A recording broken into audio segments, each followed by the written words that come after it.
মিনিটে 3 উইকেট বৈভবকে কাঁপিয়ে দিল প্রফুল্ল হিঙ্গে। বন্ধুরা, আপনারা যদি দেখেছেন এই প্রফুল্ল হিঙ্গেকে, তাহলে ভিডিওটি শেষ অবধি দেখতে হবে। চ্যানেলটিকে সাবস্ক্রাইব করে একটা লাইক দিতে হবে এবং নোটিফিকেশন বেল আইকন দাবাতে হবে। সানরাইজার্স হায়দ্রাবাদের হয়ে আইপিএল অভিষেকে ঝড় তুললেন প্রফুল্ল হিঙ্গে। রাজস্থানের বিরুদ্ধে প্রথম ওভারে 3টি উইকেট নিয়ে তিনি ম্যাচের মোড় ঘুরিয়ে দেন। মাত্র 6 মিনিটের মধ্যে এই কীর্তি গড়ে তুলেন তিনি। রাতারাতি আলোচনায় চলে আসেন।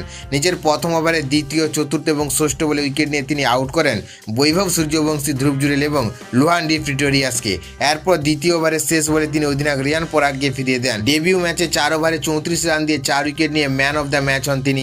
ম্যাচের পর প্রফুল্ল জানান, তিনি আগেই ভেবেছিলেন অভিষেক ম্যাচে বড় কিছু করবেন। বিশেষ করে বৈভব সূর্যবংশীর উইকেটটা তার কাছে সবচেয়ে গুরুত্বপূর্ণ ছিল। ছোটবেলায় ব্যাটসম্যান হওয়ার ইচ্ছা থাকলেও বাবার পরামর্শে তিনি বোলার হন, আর সেই সিদ্ধান্তে আজ তাকে সাফল্যের পথে নিয়ে এসেছে। এই ম্যাচে হায়দ্রাবাদ 241 রানের লক্ষ্য দেয় এবং শেষ পর্যন্ত 57 রানে জয় পায়। রাজস্থান মাত্র 159 রানে অল আউট হয়ে যায়। গুরুত্বপূর্ণ টপ অর্ডার ভেঙে পড়ায় তারা আর ম্যাচে ফিরতে পারেনি। আর প্রফুল্ল হিঙ্গের দুরন্ত স্পেলে হয়ে ওঠে জয়ের মূল চাবিকাঠি।